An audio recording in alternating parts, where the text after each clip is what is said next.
Selamat malam Pak, perkenalkan, nama saya Lucianus Ernest Marwelan, NIM 171231112. Saya akan mempresentasikan tugas yang diberikan oleh Pak.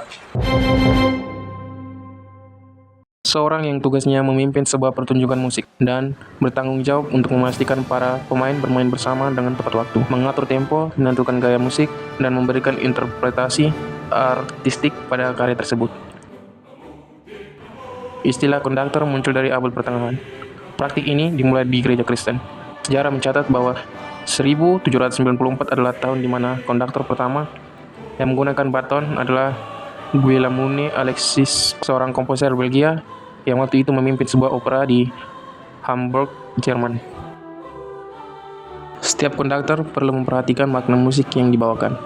Konduktor sebagai penafsir, musisi yang diciptakan kembali, harus memadukan karya komposer dan menyajikannya melalui musisi yang tampil kepada audiens yang mendengarnya. Konduktor harus menonjolkan unsur-unsur ini dalam interpretasinya, seperti mendefinisikan pola, gaya, atau suasana komposisi yang terdiri dari tingkat dinamika yang stabil, tempo yang tetap, nada dan modus yang tidak berubah. Sebagai seorang konduktor, bagian dari tanggung jawab Anda adalah membaca serta mengingat istilah-istilah ini agar dapat mengartikulasikannya dengan benar, baik itu piano, forte, dan lain-lain. Dan beberapa di antaranya mempengaruhi tempo seperti rallentando dan ritardando. Dalam hal memimpin, konduktor diharapkan untuk memimpin sambil menyampaikan makna dengan perasaan, bukan secara mekanis. Tetapi konduktor juga merasakan musik. Baton. Seperti yang ditunjukkan pada ilustrasi di bawah, konduktor siswa harus pegang tongkat dengan cara biasa, yaitu dengan memegang tongkat di antara ibu jari, telunjuk, dan jari tengah. Lalu sandarkan gagang dan gagangnya ke telapak tangan. Tongkat biasanya dipegang dengan tangan kanan, meskipun beberapa konduktor kidal memegangnya dengan tangan kiri. Umumnya, konduktor paduan suara dan kelompok yang lebih kecil biasanya memimpin dengan tangan. Begitupun sebaliknya, paduan suara yang besar atau orkestra dipimpin dengan menggunakan baton. Praktik tangan kanan digunakan untuk menggambarkan waktu, sementara tangan kiri digunakan untuk menunjukkan garis dan intensitas.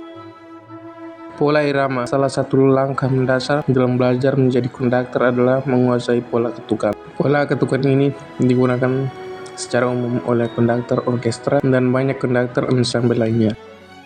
Pola ketukan konduktor adalah metode untuk menetapkan tempo atau struktur ketukan musik. Pola ketukan adalah ruang dan cara dasar yang digunakan konduktor untuk digunakan dalam memimpin pola bervariasi dalam kaitannya dengan tanda waktu karya tersebut. Namun, 2 ketukan, 3 ketukan, dan 4 ketukan per ketukan adalah ketukan yang sangat umum dan merupakan pola yang paling banyak digunakan. Bab ini membahas isyarat sebagai ensemble sebagai konduktor menggunakan tongkat tangan kiri dan kepala. Selain itu, pembacaan skor disebutkan bersamaan dengan penandaan skor. Strategi yang harus diadopsi selama latihan dan cara memainkan karya sebagai konduktor juga dibahas jika entry ditunjukkan sebagai pemain atau bagian untuk mulai bermain. Hal ini disebut isyarat. Dalam terminologi musik, tempo adalah kata Italia untuk waktu. Tempo jamak. Apa itu tanda tempo? Tanda tempo ditulis di atas para nada di awal sebagai karya musik. Tanda tempo menjelaskan kecepatan musik dimainkan. Namun, kecepatan sebenarnya dari setiap tanda tempo terbuka untuk interpretasi dalam musik klasik.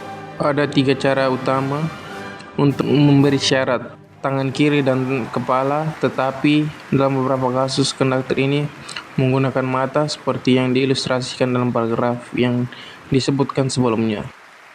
Ada situasi di mana pemimpin band harus bekerja sama dengan anggota senior yang dikenal sebagai direktur.